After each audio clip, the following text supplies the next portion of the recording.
So I'm going to give you a little take on what I think Scotland's journey has been. You can judge for yourself what the parallels are with Ireland's food and drink story, but I think they're quite close. Can you hear me okay?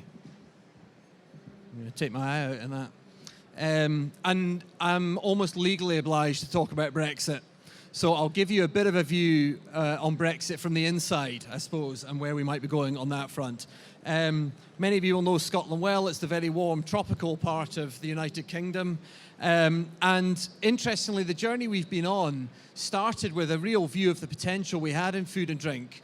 75% of that land mass is under agricultural production. We've got one of the longest coastlines in Europe. So all the ingredients to make a really successful food and drink story, but we were never quite doing it. We were never quite tapping into that potential.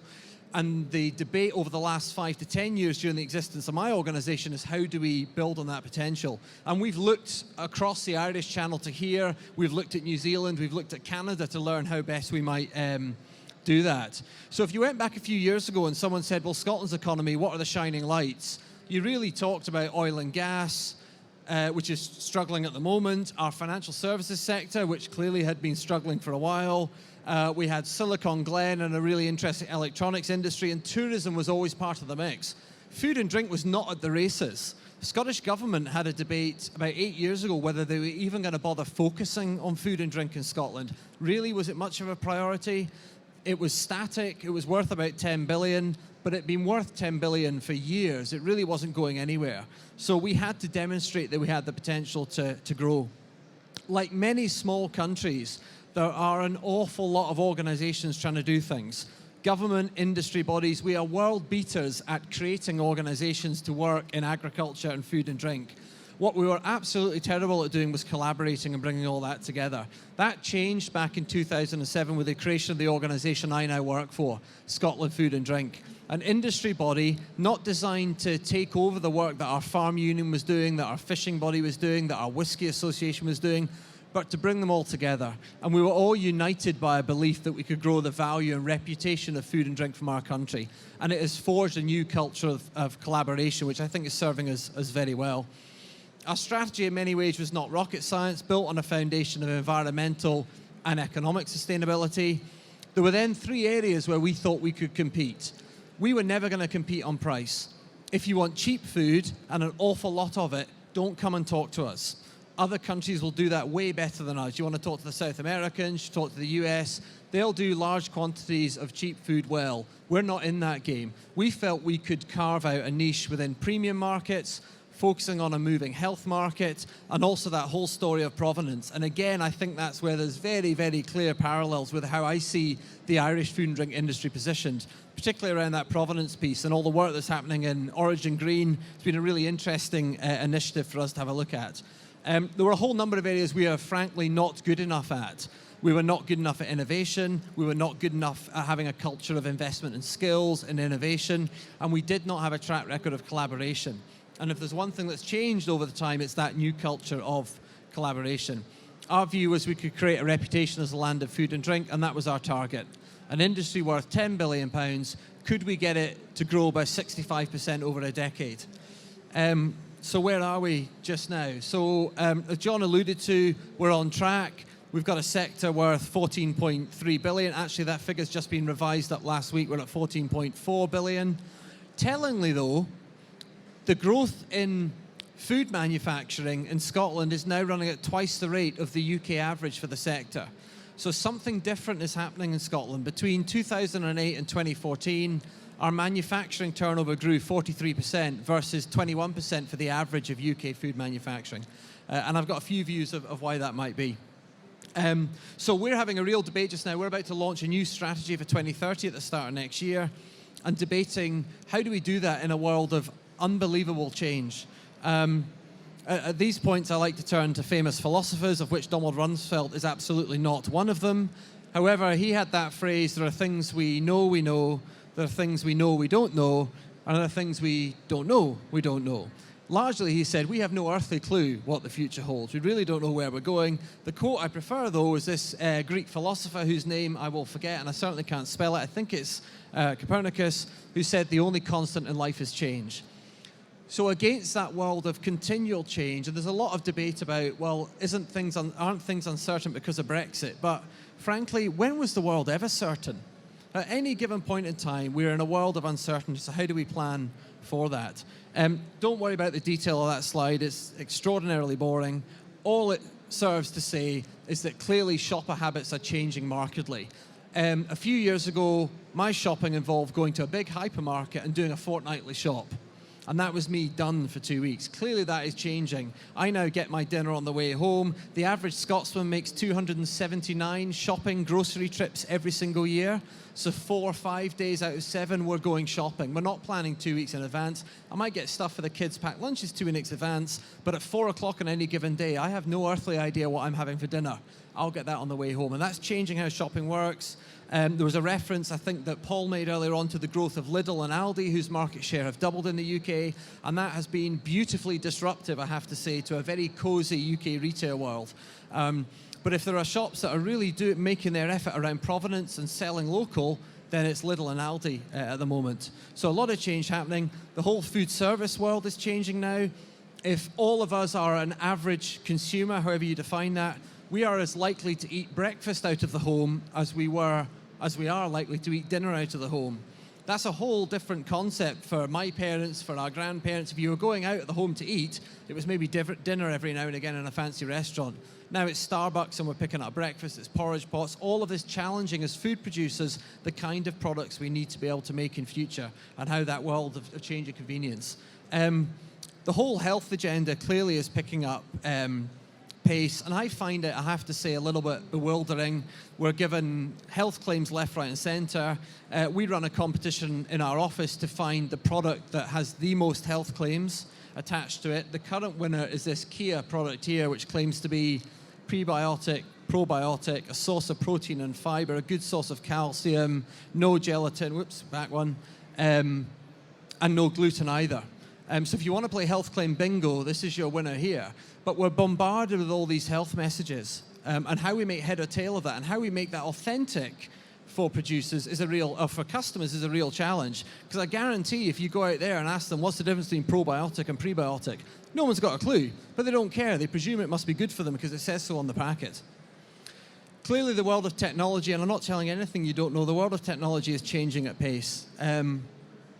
The reason I use this photo is that my dad thrust it in front of me not too long ago and ranted at me at how the world had changed. And this was a classic case of your generation, son, heads in your phones, no one talks to each other, never would have happened in my day.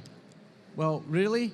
So I'm not so sure that our behavior has changed that much, but clearly the speed of technology is. And a number of you have seen this photo before, but for me this encapsulates how the speed of technology is changing and the impact that will likely have on us as food and drink producers. This is a picture of the Pope's inauguration in 2005. The reason I'm showing you this, and I don't know if there's a light on here, I don't think there is. Anyway, there's someone from the future in this photo. He's filming proceedings on his mobile phone. So that was the Pope's inauguration in 2005. 8 years later, that was the Pope's inauguration, a fundamental change in the use of technology. And if you could have told me even 10 years ago that the entire known knowledge in human civilization is accessible now in a handheld pocket on my phone at the touch of a button, I'd have said no chance. But that is changing, and that means it's going to change how we're shopping. So our friend here in the subway in Seoul is also worried at 4 o'clock in the afternoon on his way home what he's going to have for tea at 6 o'clock. So before those doors open and he gets on that train, he's doing his shopping on his phone, clicking on the picture on that 2D shop, and that'll get delivered probably by drone by the time he gets home. So how do we sell products in that environment? We sell products around provenance. You can touch, you can feel, you can pull the steak off a shelf and see it. How do we start selling that in 2D going forwards? Clearly, there's going to be a lot of advances around vertical farming. For any of you involved in beef farming, apparently we can all stand down because we're going to be growing it in a laboratory in future. I have to say that future doesn't excite me hugely, and that the idea of a marketing slogan from lab to fork doesn't really set the header alight. So how we react to that, and I think there will be real opportunities as the world goes high-tech and the world goes into the future for a back-to-basics approach. And countries like here and islands in this part of the world that do good quality food the traditional way with a mix of heritage and, of course, innovation. exports look like a transformational opportunity for us. And we have what we think is the ultimate model in exports in Scotch whisky. They are supplying every country in the world. About 40 bottles of Scotch whisky are sold every single second of every single day. Apparently the average Frenchman now will drink more Scotch whisky in 1 month than he'll drink cognac in a year. So we have a model for how we internationalize our sector in Scotch whisky, and they have a good spread of markets. They've got a third of their business in Europe, a fifth of it in the US, about a quarter of it in the quarter, a fifth in Asia, and the rest spread beautifully around the world. We are much more vulnerable on our food exports when you take whisky out of the equation, and Europe is the ball game for us. Almost 80% of all the food we sell from Scotland beyond the UK goes to Europe, and that raises real questions about Brexit, which I'll come on to in a minute. We have a new export model. It was interesting seeing, I think, Bord Beer, an Irish government, talking about a new office in China, I think they're opening. We are well behind the pace on the export front, but we're starting to do more of it. We've now got a team of 10, funded both by industry and government in 10 cities around the world, building up those kind of relationships. But we're early on in our export journey. We only export £1.1 billion worth of food. You'll hear the figure used a lot if you come to Scotland, that food and drink exports are our single biggest export. They're worth 5.1 billion. Well, 4 billion of that goes in a whiskey bottle. So we have one sector that is driving our export growth. Now, food exports are up 50%, but we need to keep moving on, and this kind of platform has the potential to do it. Clearly, a lot of factors changing in the world that we are totally out of control of. Again, if you told me 5 years ago that the single biggest refugee crisis on earth might be on Europe's doorstep, it would have been difficult to believe. But the immigrants, the refugees, the asylum seekers coming over from Europe, fleeing horrendous situations at home, that problem shut the Channel Tunnel for 2 weeks. That was our road for getting seafood onto the continent, closed for a reason we couldn't have fathomed a few years ago. And clearly the issues we have as a food and drink supply chain are nothing compared to the issues that are driving these people to move, but they're going to impact our supply chains and how we move going forward. So Brexit. And a bit of a view from the inside. And it's been a fairly extraordinary, I suppose, couple of months, or 3 months almost, since the decision was reached for UK to come out, in almost what will go down as the most chronically badly informed political debate in history. And we've set the bar pretty low on that before, but we managed to slink even below that. Exemplified probably by my neighbour at the end of my street, who told me he'd voted to leave the EU because they'd reduced the Sunday bus service locally, to which apparently will be down to some bloody EU directive, was his view. And I think it was a real protest around a whole heap of other issues. Now, I listened to the presentations earlier on, which you could probably simplistically characterize as the end of the world is nigh as far as Brexit is concerned. And I think a lot of the issues that were raised there in terms of the exchange rate, cost of inputs versus exports, you can almost hold a mirror up to where we are. So exports are looking a little bit more attractive for us, but ingredient costs are rising. 75% of our business, our food exports, are with Europe. So we're worried. A third of our workforce comes from the European Union. We cannot grow without access to European labour. That said, there will be opportunities too. It's actually quite an exciting prospect that we will have to write an entirely new agri-food, rural, agricultural policy and funding network for the UK. The CAP, probably one of the most successful policies in history in feeding Europe, but it achieved that in the first 10 years. After that, it is not a policy that is without its flaws and without its quirks. The ability and the opportunity for us now is to write a new agri-funding policy, and we're looking at models in Canada and New Zealand and Norway as to how you might do that in a way that incentivizes farmers to produce what the market wants and not continues a detachment between agriculture and the rest of the supply chain. But funding for agriculture will be critical going forwards.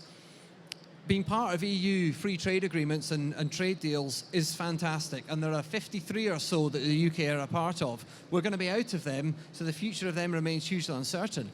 But the European process is slow. Trying to get agreement amongst 27, 28 member states on what they all want for dinner is difficult enough, let alone trying to agree a global trade deal with China. The ability of the UK to be more fleet of foot is potentially quite exciting. that said, the general business view is one of concern. They hate uncertainty. As I've said, the world's always uncertain, but there's a real fear as to what this all means. It's exemplified in Scotland because the independence debate in terms of Scotland leaving the rest of the UK is not going away. It will define the political debate of my generation in Scotland. There has been no lurch towards favouring Scottish independence as a result of Brexit. There was in the first 2 weeks, but it's settled back down. Most opinion polls reckon that 47% of the Scottish population now want to leave the UK. The oil and gas situation has not helped the economic outlook. The uncertainty over currency has not helped the economic outlook. The Brexit debate potentially has. But how that quite plays out over the next few years remains to be seen. I'm struggling to see another independence vote in the next 4 or 5 years. I don't believe the Scottish government want that. But depending what kind of deal the UK comes back with will potentially precipitate that again. So Brexit is a mixed bag. There will be real fears, and I seriously worry about the UK government negotiating away farming and fishing and food and drink to get financial services access for London. That's a real fear, and we're going to have to think how we play that one. In Scotland, we've got a strength. In Wales, too, and Northern Ireland, I would say the same. The relative importance of food and drink and farming to our economies is far greater than the UK in general. The work of us to convince the UK government of that and put it high in the negotiating priority list is going to be critical over the next years. So what can we control in a world of uncertainty? We can control our brand. So how we position Scotland globally, how Ireland positions itself as green, open, friendly, mix of heritage, innovation, provenance. We have products like whiskey. We're the world's third largest producer of farmed salmon now. New emerging products like craft spirits. So that we can control, and if we can collaborate to bring that together and present and build a national identity for food and drink, we have real potential, irrespective of what politicians might change in terms of our operating environment. My view, very simply, has been collaboration is absolutely the way forward. And to be honest, if I was a Scottish beef farmer standing here, a Scottish dairy farmer, I might have been cock-a-hoop to hear the first few speakers about how Ireland are going to find it more difficult to enter the UK market. But at the same time, my feed costs are probably going to go up. And we know the world is a much more integrated place. And I think how we collaborate beyond our borders, how Scotland collaborates with the rest of the UK, how Scotland collaborates with Ireland, with Northern Ireland, with Wales, to attack market opportunities is a really interesting debate going forward. We want more people around the world to think about buying food from this part of the world. And as the receptionist at the hotel in New York that I arrived at in June, the day after the Brexit vote, who congratulated me, she said, "Congratulations, you've been separated. We have an Independence Day too. Well done, you must be chuffed." And I said, "Well, things are a bit different, actually. I'm from Scotland. We overwhelmingly voted to stay in." She said, "Oh, Scotland, I thought you guys were already with Ireland." So most of the world out there has no clue about the nuance between different parts of this world. The more we can build a reputation that we are innovative, that we are a place to do business, and we've got high quality products, the more I think the future will be bright. And how we lead collaborations with our own industries. We've got our brewers coming together, our rapeseed oil producers. We've got 84 chocolatiers in Scotland, which I have to say was news to a lot of us. There is now a map. You can travel around Scotland doing nothing but eating chocolate and drinking whiskey, which is a beautiful way to spend your holiday. I would strongly recommend. But that collaboration within Scotland, within the UK and elsewhere is going to be the key to going forward. So I remain unapologetically bullish and optimistic about our future. There's lots of things we won't be able to control. The movement of people, the change in politics, a lot of that will be out of our control. But my firm view is if we keep producing quality, if we do it competitively and we work collaboratively, there's no reason at all we shouldn't think about growing hugely over the next few years. Thank you.